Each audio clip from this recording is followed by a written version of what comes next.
Bismillahirrahmanirrahim. Rabbi shrah li sadri wa yassir li amri wahlul 'uqdatan min lisani yafqahu qawli. Assalomu alaykum va rahmatullohi va barakatuh. Allohning sizben bizga rahmi olsun. Alloh taolo sizben bizning ilmimizni arttirsin. Sol ilmimizga amal etuvni nasib etsin inshaalloh. Bugungi kezekli payg'ambarimiz Zakariya және Yahya alayhissalom. Endi bu Zakariya alayhissalom, Yahya alayhissalom o'tpay burun Imron avlodi jayli qo'zaymiz. Жалпы қай пайғамбар екен Құранда келген? Закария алейхиссалам мен Яхия алейхиссалам. Енді арада біршама уақыт өткеннен кейін Узайр алейхиссалам еді ғой. Бұның алдында израильдіктер келген. Узайр алейхиссаламның біршама уақыт өткеннен кейін Исраил қауымына Яқубтың ұрпағынан шыққан Имран әулеті, Яқуб ұрпағынан шыққан түсінікті Имран әулеті деп аталатын ізге кісілер пайда болады. Бұл жайлы Алла Тағала Құранда айтқандай, бұл Әли Имран сүресінің 33-ші аятында. Құранда және Әли Имран деген сүресі бар. Бұл бір қауымның аты. Бұл кіммен аталған? Имран деген кісінің атымен аталған. Әулет сондай. Алла Тағала бұл жайлы Құран Әли Имран сүресінің 33-ші аятында айтады. Астағфирулла, инналлаха астафа Адама Нуха ва аля Ибрахима ва аля Имрана алал аламин. Алла Тағала мағынасында айтады. Шын мәнінде Алла Адам және Нухты және Ибрахим мен Имранның әулетін әлемдерге ардақты қылды дейді. Осы төртеуін. Және Құранда арнайы сүремен аталған Имран деп.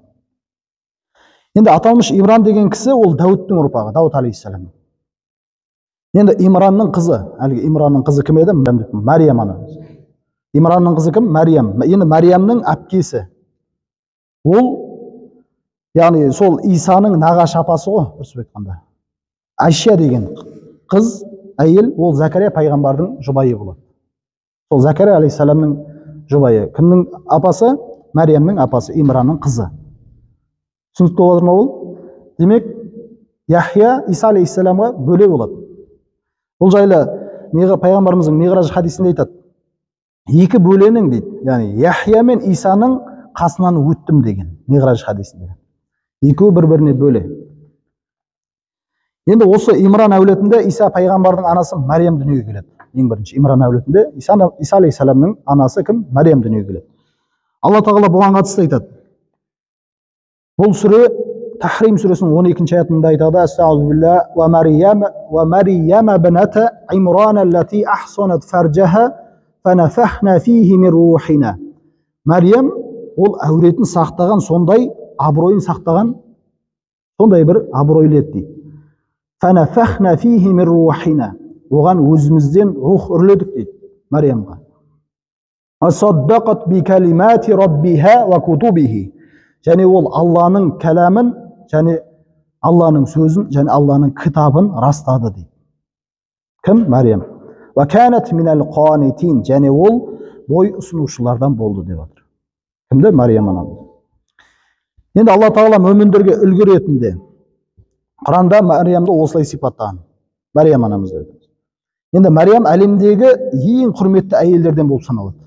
Иса алейхиссаламның анасы. Енді қара, Алла Тағаланың алдында пенделер мынандай төрт нәрседе тіпті көптеген хадистерде де келтірген. Бұл Мариям анамыздың осындай арлы, намысты, осындай Алла Тағаланың жаңа айтқандай не деді? Бой ұсынушы және кітаптарын Раббысының сөздерін растағандығы жайлы көптеген хадисте келтіреді. Енді Алла Тағаланың алдында пенделер бірінші пайғамбарлар болады, әмбия. Дәреже жағынан, адамдардың дәрежесі. Бірінші пайғамбарлар. Екіншісі сиддиқун, ас-сиддиқун, шыншылдар. Үшіншісі кімдер? Аш-шухада, шахидтер. Төртіншісі дәреже ізгі адамдар. Ізгі салихтар деген. Енді осылардың ішінде Мариям анамыз қайсына жатады десе, пайғамбарлардан кейін тұратын сиддиқун, шыншылдарға жатады дейді. Дәрежесі шахидтерден де үлкен екен Мариям анамыз. Енді Мариямның әңгімесі анасынан басталады бірінші. Мариям анамыздың әңгімесі оның анасынан басталады. Мариямның анасы Байтул Мақдисте қызмет жасайтын болған. Ізгі адамдардан, діндар кісілерден болған. Тақуа елдерден болып саналған. Сол тұста Закария Байтул Мақдистің дін істер қызметін басқаратын болған. Закария алейхиссалам. Сол тұста. Әлі Мариям дүниеге келмеді. Сол жерде Байтул Мақдисте қызмет жасайды. Ол Сүлейменнің ұрпағынан шыққан пайғамбар еді дейді. Сонымен қатар ағаш ұсталығымен айналысатын дейді. Закария алейхиссалам. Абу Хурайрадан жеткен хадисте айтады пайғамбарымыз саллаллаху алейхи вассалам, Закария ағаш ұстасы еді деп айтқан. Хадисті Муслимнен және Ибн Мажа және Ахмад жеткізген. Сондай-ақ Мариямның әкесі де белгілі сол дін басыларынан болған. Дін ұстанушы. Діндегі бізде имам деген секілді ғой. Сол жерде дінге қызмет етушілерден болған әкесі де. Сөйтіп дін басылар Закарияның басшылығында Байтул Мақдисте сол жерде бір оңаша бір ғибадатханада отыратын болған. Әлгі дін басылар. Сол кезде бір нәрсе қалыптасқан мынандай. Көп ата-аналар өздерінің балдарын сол Байтул Мақдиске нәзір ететін болған. Нәзір етеді дегенде туылғаннан соған әкеліп тастайды, сол жерде дінге қызмет етеді. Дүниенің нәрселеріне бас қатырмайды. Солай өздері кейбір ата-аналар істейтін болып, ал өздерінің ұлдарын нәзір алатын болған. Яғни азат деп осы Байтул Мақдиске тапсыратын болған. Ол жерде арнайы басшы ұстаздар болады, жеке-жеке өздері қадағалайды, тәрбиелейді. Енді Байтул Мақдистің қызметінде болатын дүниелік істерден біржолата олар босатылатын болған. Дүниелік істер жасамайды, тек қана дінге қызмет, ілімін арттырады, тәрбие, ихсан деген сияқты нәрселерді үйретеді. Дәл сол сияқты Мариямның да әңгімесі осы анасынан басталады, жаңа айтқанымыздай. Енді ол Байтул Мақдиске анасы бір баланы нәзір етеді. Аяғы ауру болады, жүкті болады. Сөйтіп, мынандай Құранда айтқандай: وَإِذْ قَالَتِ امْرَأَةُ عِمْرَانَ رَبِّ إِنِّي نَذَرْتُ لَكَ مَا فِي بَطْنِي مُحَرَّرًا дейді. Имранның әйелі, кімдікі? Мариямның анасы. Сол айтып отыр. Раббым, мен саған құрсағымдағыны азат еттім дейді. Азат етіп атадым деп отыр, нәзір қылдым деп отыр. Сенің жолыңа мен атадым осы баламды дейді. Менен қабыл ал, шынында сен барлығын естуші, толық білушісің деп айтқан Мариям анамыз. Демек өзін нәзір қылды. Сөйтіп ай күні жетіп босанады. Босанған кезде бірақ Имранның жұбайы, Мариямның анасы көңілсіз болады. Не үшін десе, ол босанғаны қыз болады. Кімді босанады? Айтып отқан Мариям анамыз босанады. Не үшін көңілсіз болды десе, енді себебі сол Байтул Мақдиске нәзір ететін кезде тек қана ер балаларды қана нәзір ететін болған. Қыз балаларды ол жерге ешкім нәзір етпеген. Соған көңіл күй түседі. Және ар жағында айтады: «Фатақаббал минни иннака антас самиул алим» деп айтты ғой. Енді менен қабыл ет, расында сен естушісің деді. Және ар жағында айтып жатыр. Соның жалғасында: «Фаламма вадa'атха қалат рабби инни вадa'туха унса». Раббым, мен қыз босандым деп айтты. Дұғасында деп дұға қылды дейді. Раббым, мен қыз босандым. Құран аятының мағынасында. Сол кезде Алла Тағала не деді? «Валлаху а'ламу бима вадa'ат ва лайса закара кал унса». Алла Тағала сенің не босанғаныңды сенен жақсы біледі. Және не деп айтады? Қандай да ұл бала қыз секілді емес деп айтады. Қыз бен ұлды Алла Тағала ажырата алады, сені жақсы ажырата алады. Енді бұл сол Байтул Мақдиске, яғни Құдай үйіне аталған сәби қыз Мариям болатын еді. Жаңа Мариям болды ғой, қыз бала болды. Ол туылған кезде анасы Аллаға тағы былай деп дұға жасайды: «Ва инни саммайтуха Марияма ва инни уидуха бика ва зурриятаха минаш шайтанир раджим». Деп айтты: мен оны Мариям деп атадым деді. Өзіңнен және оның ұрпағын қуылған шайтаннан пана сұратамын деп айтты. Әл-Имран сүресінің 36 аятының мағынасында. Не келген? Не үшін енді олай айтып жатыр десе, шайтанның, не деп айтты? Шайтаннан пана сұратамын деді, және одан кейінгі ұрпақтарын деді. Сол кезде айтады, шайтан адамның бүкіл ұрпағы дүниеге келген кезде дейді, жек көретіндігінен оны түртетін, нұқитын болған баланы, сәбиді. Және бұған қатысты айтады, пайғамбарымыздың хадисін жеткенде, Ажлан радиаллаху анху жеткізген хадис айтады пайғамбарымыз саллаллаху алейхи вассалам: адам баласынан әрбір туылған нәрестені шайтан саусағымен түртеді дейді. Хадисте айтып жатыр. Бұл хадисті Муслим мен Ахмад жеткізген. Саусағымен түртеді дейді. Тек Мариям бинт Имран, яғни Имранның қызы Мариям мен оның ұлы Иса ғана бұдан неседі? Тысқары дейді. Оны ғана түртпеген дейді. Дұға жасады ғой анасы.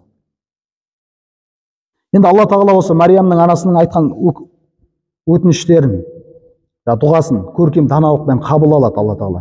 Ер бала мен қыз баланың сол Байтул Мақдисте қызмет етуіне жағдай жасайды. Алла Тағаланың күші барлық нәрсеге жетуші. Айттық қой, ол жерде тек қана ер балдар еді, қыз балдарды алмайтын еді. Соған жағдай жасап, Алла тағала оны өзінің Байтул Мақдисіне алады. Енді сол жердегі ғұламалар бас қосады. Енді бұл қыз бала ғой, қалай болады деп. Қыз бала Байтул Мақдиске қызметке ала аламыз ба, ала алмаймыз ба деген нәрсе барлығы сөйтіп бас қосады.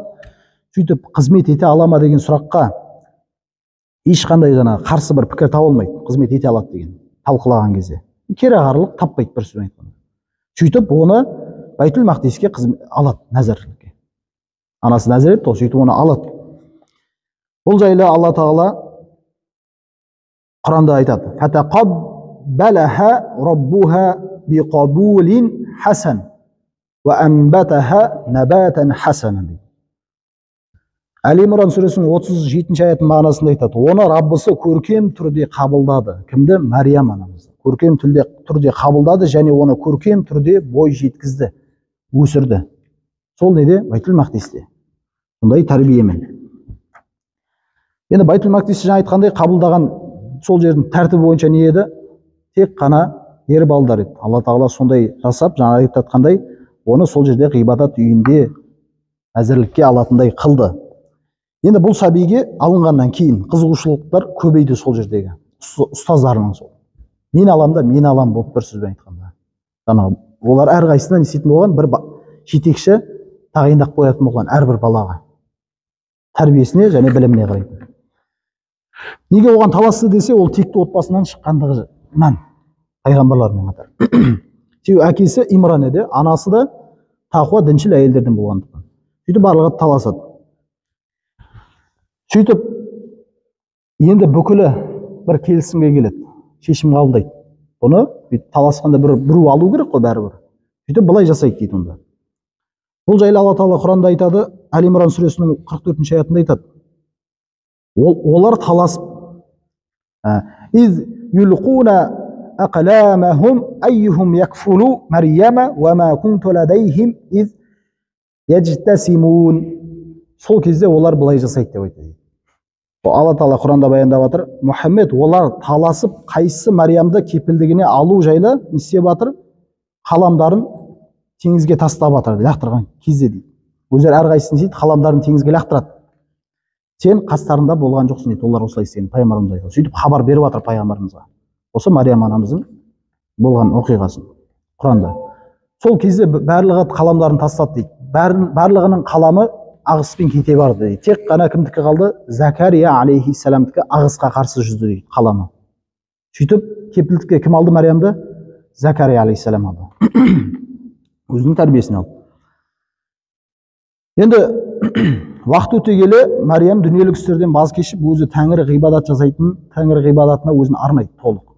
Ғибадатшыл, сондай тақуа бір әйел болып, қыз болып өседі Мариям. Оның тақуалығы соншалықты бойына бір кереметтер бой көрсете бастады дейді Мариям анамызда. Сол кезде бір күні Закария алейхиссалам қыста табылмайтын жемістерді Мариям анамыздың жанынан көретін еді дейді. Түсіндіңдер ме? Қыстың кезінде бірақ ол қыста табылмайтын жемістер. Соны Мариям анамыздың алдынан көретін еді. Сонда таңданады. Бұл бірнеше рет куәсі болады осы іске. Сол кезде сұрайды. Құран аятының мағынасында айтқандай: وَكَفَّلَهَا زَكَرِيَّا كُلَّمَا دَخَلَ عَلَيْهَا زَكَرِيَّا الْمِحْرَابَ وَجَدَ عِندَهَا رِزْقًا. Закария оған дейді, яғни Мариямға, михрабқа қай кезде кірсе де оның алдынан бір ризық несібесін көретін еді дейді, жаңа айтқандай. Және ол қыстада болмайтын жемістер, сондай қыста таптырмайтын жемістер. Қыста өспейді ол көп жемістер. Солар сол Мариям анамыздың алдында болатын ғой. Және ар жағында айтады: «Қала я Марияму анна лаки хаза». Сонда сұрады дейді: «Ей Мариям, бұл сенде қайдан пайда болды?» деп сұрады дейді, қызығып. Қызық нәрсе ғой. Сөйтіп Құран аятында айтып отыр: «Қалат хуа мин индилла». Сол кезде Мариям анамыз не деп айтқан?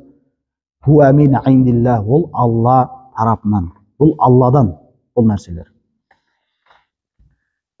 Ол шынымен де солай болған. Мариям анамызға көктен жеміс түсірілетін болған. Бұл Алланың алдынан деп жауап береді. Және аржанда: «Инналлаха ярзуқу ман яшау биғайри хисаб». Алла қалаған пендесіне есепсіз ризық береді деді. Оған періштелер алып келетін болған әлгі жемістерді Мариям анамызға. Бүйтіп Мариям анамызды кім тәрбиелеген? Закария алейхиссалам. Енді келесі дәрісте Яхияның дүниеге келуі. Бұл кім? Иса алейхиссаламның бөлесі. Айттық қой, Мариямның әпкесін кім алған? Закария алейхиссалам алған. Ахирі дауана анилхамдулиллахи раббил аламин.